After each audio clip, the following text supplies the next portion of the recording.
नमस्कार। धूमिल पांडुलिपि में आप सबका स्वागत है।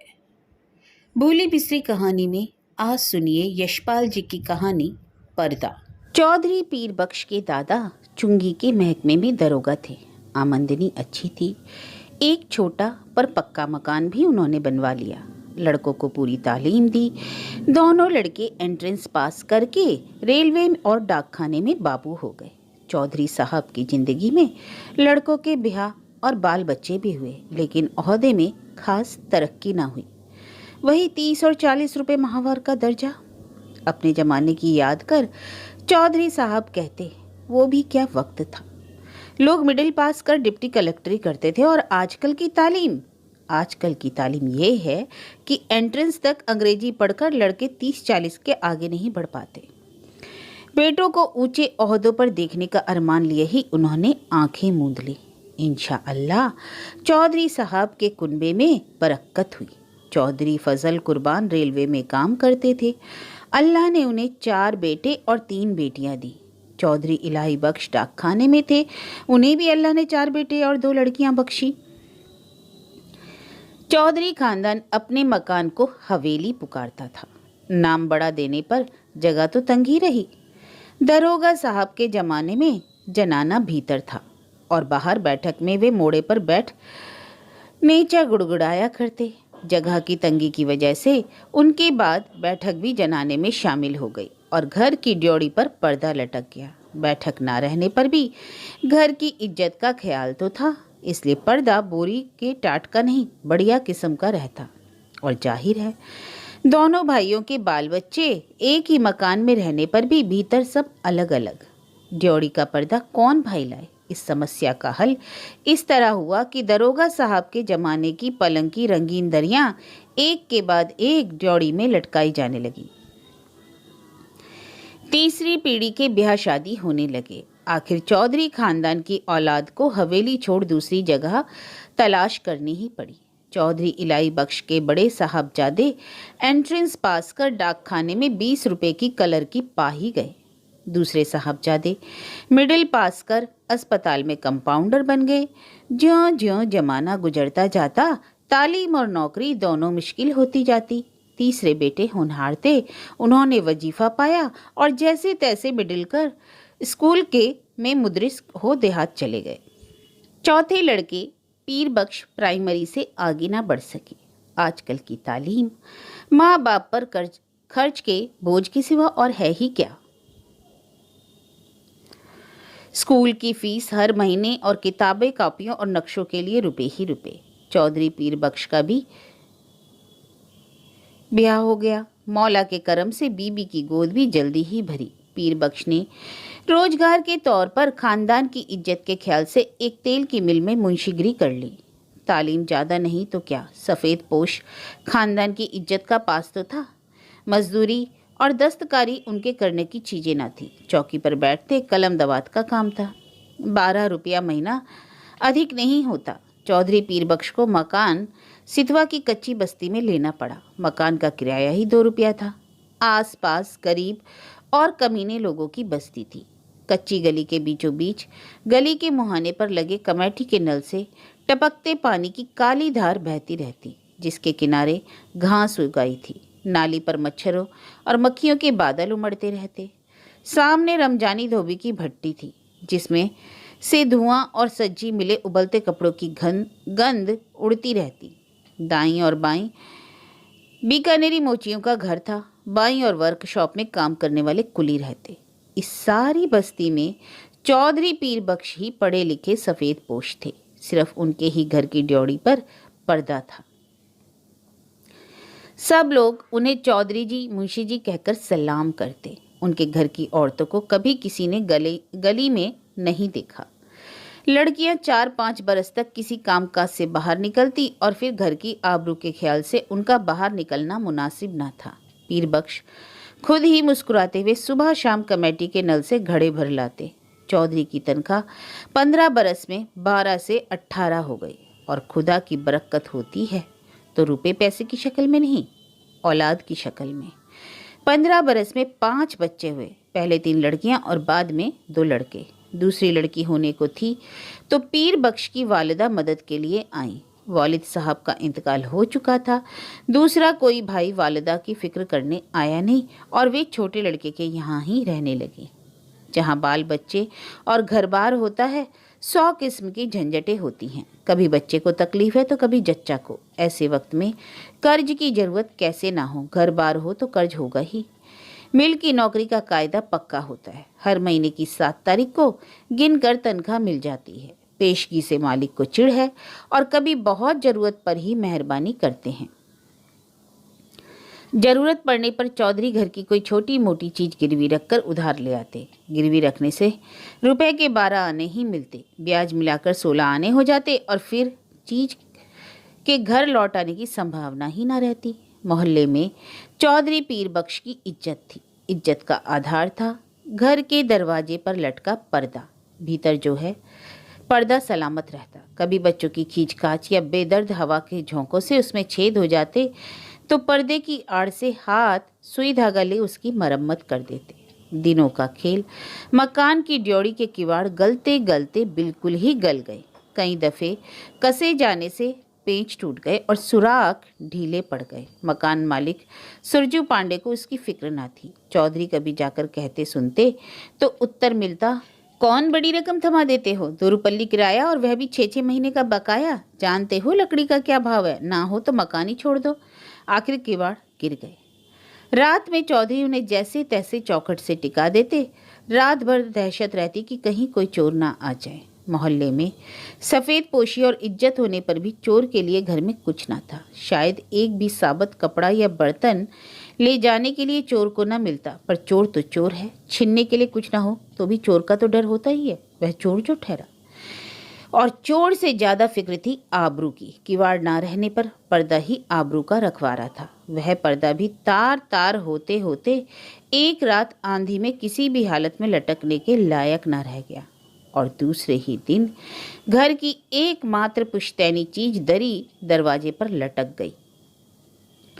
मोहल्ले वालों ने देखा और चौधरी को सलाह दी, अरे चौधरी, इस जमाने में दरिया काहे खराब करोगे, बाजार से ला टाट का टुकड़ा ही ना लटका दो। पीर बख्श टाट की कीमत भी आते जाते कई दफ़ा पूछ चुके थे। 2 गज टाट 8 आने से कम में ना मिल सकता था। हंसकर बोले, होने दो, क्या है, हमारे यहाँ पक्की हवेली में भी ड्योड़ी पर दरी का ही पर्दा रहता है।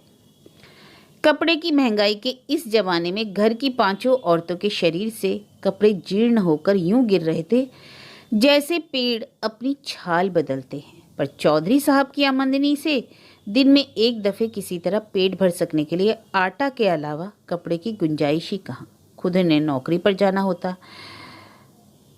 पजामा में जब पैबंद संभालने की ताब ना रही तो मार्किन का एक कुर्ता पजामा जरूरी हो गया। पर लाचार थे, गिरवी रखने के लिए घर में अब कुछ भी ना हो। गरीब का एकमात्र सहायक है पंजाबी खान। रहने की जगह भर देखकर वह रुपया उधार दे सकता है। 10 महीने पहले गोद के लड़के बरकत के जन्म के समय पीर बख्श को रुपए की ज़रूरत आ पड़ी। कहीं और कोई प्रबंध ना हो सकने के कारण उन्होंने पंजाबी खान बब्बर अली खां से 4 रुपये उधार ले लिए।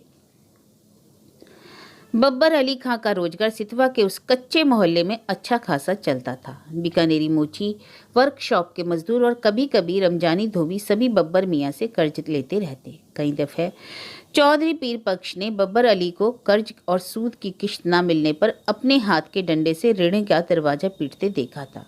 उन्हें साहूकार और ऋणी में बीच बचावल भी करना पड़ा था। खान को वे शैतान समझते थे, लेकिन लाचार हो जाने पर उसी की शरण लेनी पड़ी। 4 आना रुपया, महीने पर 4 रुपया कर्ज लिया। शरीफ खानदानी मुसलमान भाई का ख्याल कर बब्बर अली ने 1 रुपया माहवार की किश्त मान ली। 8 महीने में कर्ज अदा होना तय हुआ।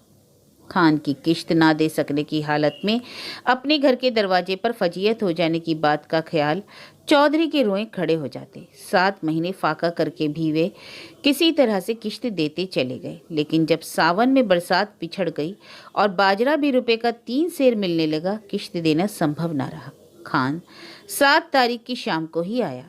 चौधरी पीर बख्श ने खान की दाढ़ी छू और अल्लाह की कसम खा 1 महीने की मुआफ़ी चाहिए। अगले महीने 1 का सवा देने का वायदा किया तो खान टला।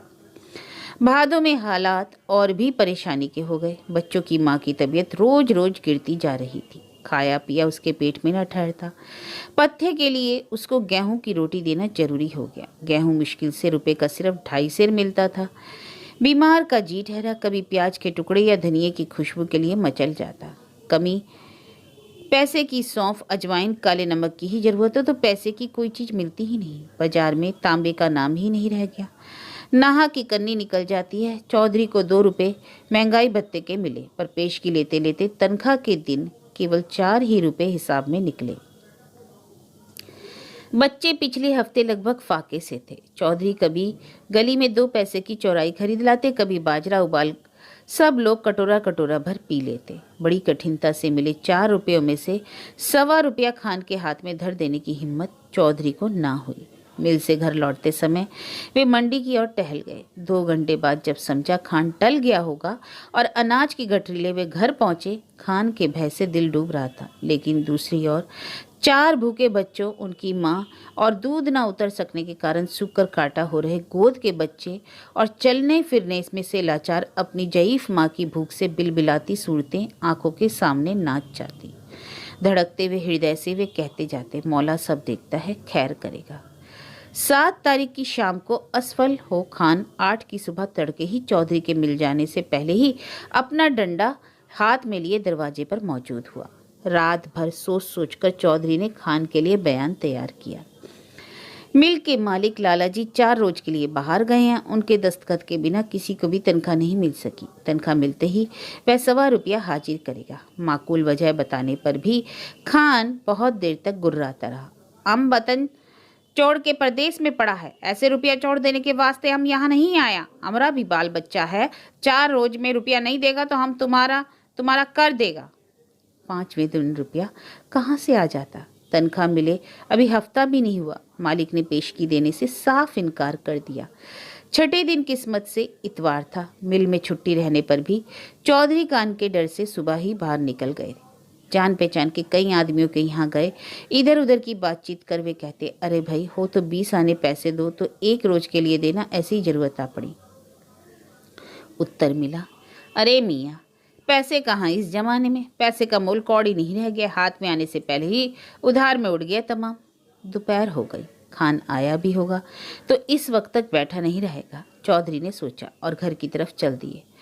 घर पहुंचने पर सुना खान आया था और घंटे भर तक ड्योड़े पर लटके दरी के पर्दे को डंडे से ठेल ठेल कर गाली देता रहा। पर्दे की आड़ में से बड़ी बीवी के बार बार खुदा की कसम खा यकीन दिलाने पर भी चौधरी बाहर गए हैं, रुपया लेने गए हैं। खान गाली देकर कहता, नहीं बच्चा चोर भीतर ही छिपा है, हम 4 घंटे में फिर आता, रुपया लेकर जाएगा। रुपया नहीं देगा तो उसका खाल उतार कर बाजार में बेच देगा। हमारा रुपया क्या आराम का है? 4 घंटे से पहले ही खान की पुकार सुनाई दी, चौधरी। पीर बख्श के शरीर में बिजली सी दौड़ गई और वे बिल्कुल निस्तत्व हो गए। हाथ पैर सुन और गला खुश्क। गाली दे पर्दे को ठेलकर खान के दोबारा पुकारने पर चौधरी का शरीर निर्जीव प्राय होने पर भी निश्चेष्ट न रह सका। वे उठकर बाहर आ गए। खान आग बबूला हो रहा था। पैसा नहीं देने का वास्ते चिपता है। और एक से एक बढ़ती हुई 3 गालियां एक साथ खान के मुंह से पीर बख्श के पुरखों पीरों के नाम निकल गई। इस भयंकर आघात से पीर बख्श का खानदानी रक्त भड़क उठने की बजाय और भी निर्जीव हो गया। खान के घुटने छू अपनी मुसीबत बतावे मुआफी के लिए खुशामद करने लगे और खान की तेजी बढ़ गई। उसके ऊंचे स्वर से पड़ोस के मोची मजदूर चौधरी के दरवाजे के सामने इकट्ठे हो गए। खान क्रोध में डंडा फटकार कर कह रहा था, पैसा नहीं देना था तो लिया क्यों? तनख्वाह किधर जाता? रामी हमरा पैसा मारेगा, हम तुम्हारा खाल खींच लेगा। पैसा नहीं है तो घर पर पर्दा लटका के शरीफ ज्यादा कैसे बनता है? तुम हमको बीबी का गहना दो, बर्तन दो, कुछ भी दो, हम ऐसे नहीं जाएगा। बिल्कुल बेबस और लाचारी में दोनों हाथ उठा खुदा से खान के लिए दुआ मांग पीर बख्श ने कसम खाई, 1 पैसा भी घर में नहीं, बर्तन भी नहीं, कपड़ा भी नहीं। खान चाहे तो बेशक उसकी खाल उतार कर बेच ले। खान और आग हो गया। हम तुम्हारा दुआ क्या करेगा? तुम्हारा खाल क्या करेगा? उसका तो जूता भी नहीं बनेगा। तुम्हारा खाल से तो यह टाट अच्छा। खान ने ड्योड़ी पर लटका दरी का पर्दा छटक लिया। ड्योढ़ी से पर्दा हटने के साथ ही जैसे चौधरी के जीवन की डोर ही टूट गई। वह डगमगाकर जमीन पर गिर पड़े। इस दृश्य को देख सकने की ताब चौधरी में ना थी, परंतु द्वार पर खड़ी भीड़ ने देखा। घर की लड़कियां और औरतें पर्दे के दूसरी ओर घटती घटना के आतंक से आंगन के बीचों बीच इकट्ठी हो खड़ी कांप रही थी। सहसा पर्दा हट जाने से औरतें ऐसे सिकुड़ गईं जैसे उनके शरीर का वस्त्र खींच लिया गया हो। वह पर्दा ही तो घर भर की औरतों के शरीर का वस्त्र था। उनके शरीर पर बचे चिथड़े उनके 1/3 अंग ढकने में भी असमर्थ थे। जाहिल भीड़ ने घृणा और शर्म से आंखें फेर ली। उस नग्नता की झलक से खान की कठोरता भी पिघल गई। ग्लानि से थूक पर्दे को आंगन में वापस फेंक क्रोध निराशा से उसने कहा, लाहौल बिला, कहा और असफल लौट गया। भय से चीखकर ओट में हो जाने के लिए भागती हुई औरतों पर दया कर भीड़ छट गई। चौधरी बेसुध पड़े थे। जब उन्हें होश आया, ड्योढ़ी का पर्दा आंगन में सामने पड़ा था, परंतु उसे उठाकर फिर से लटका देने का सामर्थ्य अब उनमें शेष न था। शायद अब इसकी आवश्यकता भी न रही थी। पर्दा जिस भावना का अवलंब था वह तो मर चुकी थी।